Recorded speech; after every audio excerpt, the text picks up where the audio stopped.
So next, we'll hear from Will Carrara on some of the upcoming tools and pieces of functionality that we've been developing, and that Will and Jordan and Alberto Guzman have been leading, along with support from Charles Morton and Blake Miner and a number of the other members of the software engineering team. So pretty much all of these, I hope, are going to look familiar to someone in the audience. We've tried our best to prioritize our development efforts to focus on functionality that we're hearing consistently from all of you are important and useful in your work.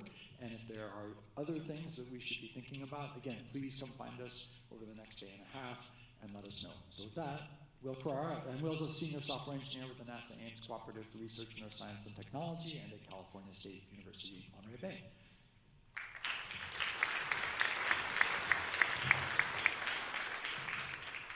Thank you, Forrest. I'm excited to be here and share some upcoming developments in the pipeline from our developer team at OpenET. There's a lot to go over.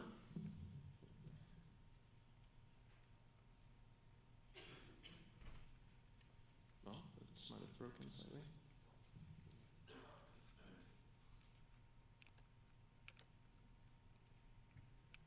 Sorry, some technical difficulties today. We've never encountered a technical difficulty ever.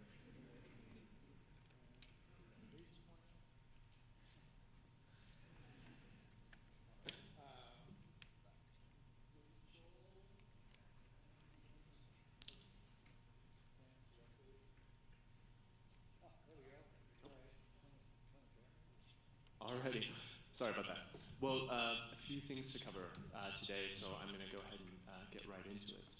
As many of you know in the community, that the quota has been a bottleneck for a lot of users. So today we're really excited to announce a 4x expansion in the quota for users who have their cloud project IDs linked with OpenET. We want to do this to kind of develop these larger, more robust applications that can be scalable with ET data. Another exciting development. Oh, some of that. There we go. Our geodatabase currently has around 4.6 million polygons. With that, we're continuing to expand eastward to over 12.3 million polygons. While this is still very much in its early phases of development, it's really worth mentioning here because the field boundary work is very extensive and exhaustive, and the review is very detailed. And so we're working really hard on expanding the geodatabase capabilities. And with that, developing new tools for automated boundary detection.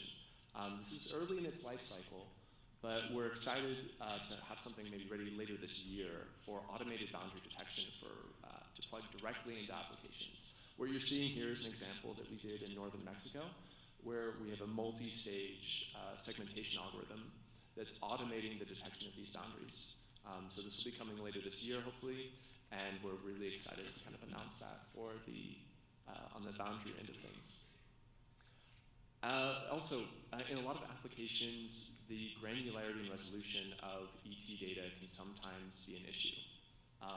What we will be adding next week to the API is the ability to upscale raster data from 30 by 30 meter pixels to 10 by 10 meter pixel resolution. So we're doing this just so for research applications that have, want to try to do things a little bit with more accuracy and have potentially open up new areas of research with higher resolution raster data.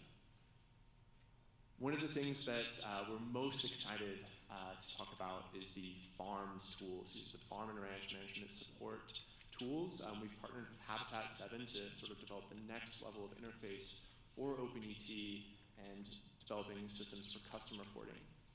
So at this time, we're going to allow sort of 3 ways to define your spatial extents. So FARMS is designed to generate custom reports where you can select multiple models, multiple variables, and get automated reports, and also include forecasting for those daily reports.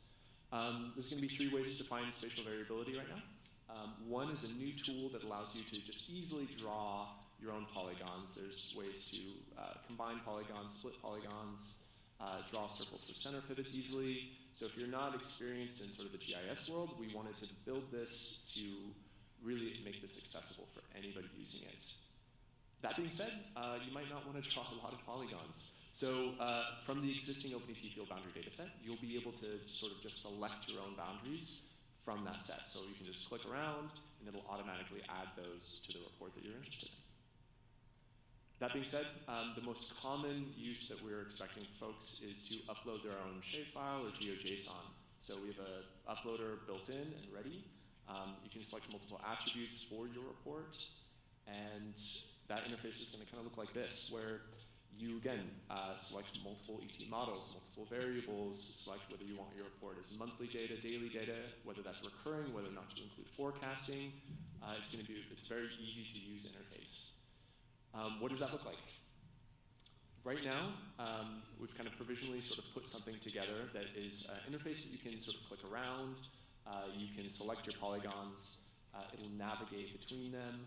You can see that there's going to be forecasting data for this daily report here, and there's some easy buttons to download that to be able to use it. We are really looking for feedback for the farms tools. OpenET has always been, having the user positive feedback loop has really been critical for us, and so we want to continue that. So if there's anything that you want to see with this, don't hesitate to find myself. There's Jordan Harding out there, Alberto Guzman, anybody from the developer team. Give us your feedback, and we hope that you are excited to test this, because it's live and ready now at farms.etdata.org. Thank you.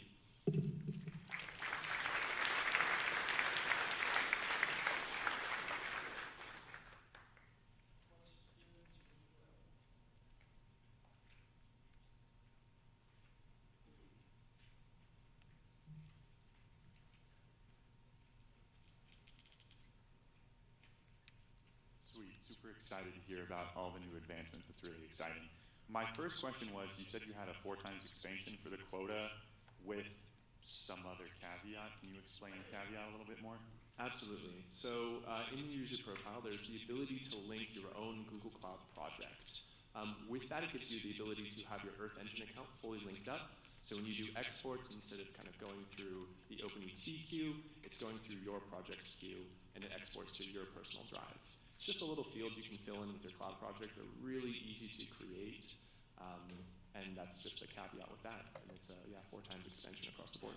Sweet, thank you for the clarification. Also, I'm super excited about the increased spatial resolution. That is a big game changer. Do you know when that will be available? I know you kind of gave a teaser on available soon, but... Yes. Would have been today, but I didn't have time to write the documentation before the conference. I'll be launching that next week, and that's going to be for exported raster data. One caveat to that, because of the increased spatial resolution, you might run into some memory limits if you're doing really large queries. So that might be the kind of case early on until I further sort of optimize that. But that will be launching the beginning of next week. Sweet, super exciting, thank you. Yes.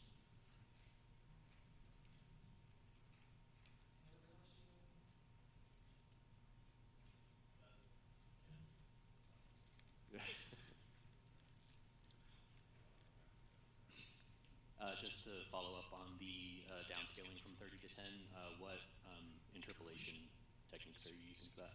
So it's a bilinear resampling. Is just kind of under the hood. It's really efficient right now.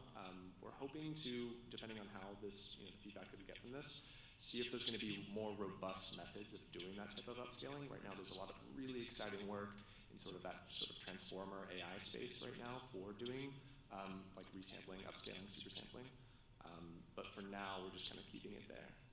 Cool, thank you. Yes.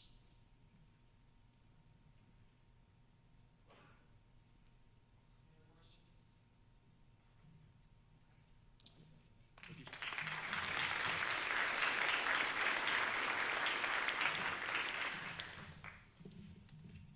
I really want to acknowledge Will and Jordan and Alberto and Britta Dader and Sachiko for being such proponents of iterative user-driven design. I think many of you, if you send a question to support at OpenET Data, you're probably hearing from Will or one of them, or Gershon Abraham. Is Gershon around?